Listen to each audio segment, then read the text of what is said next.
Et on continue à parler de sport féminin avec la Coupe du Monde de football qui se profile en France. Elle aura lieu du 7 juin au 7 juillet. Avant cela, le musée des Bleus sillonne le pays.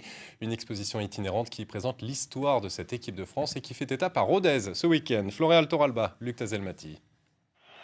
Dans quelques semaines, l'équipe de France de foot féminin disputera le mondial à domicile, une compétition internationale qui fait rêver une partie des 180 000 licenciées françaises.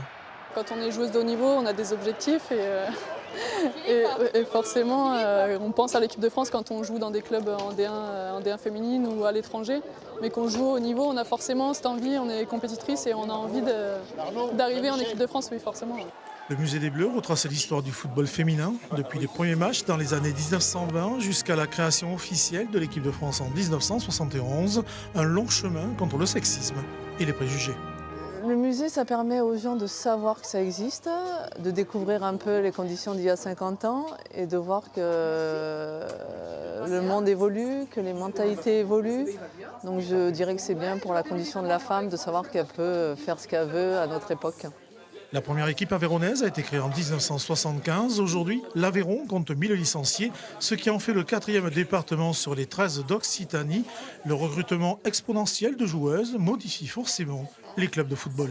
L'apport de dirigeantes au sein des structures clubs est un bien, puisque des fois, le faire entre hommes, on a des fois des idées, et l'apport de femmes apporte des idées différentes ou une évolution pour leur club différente.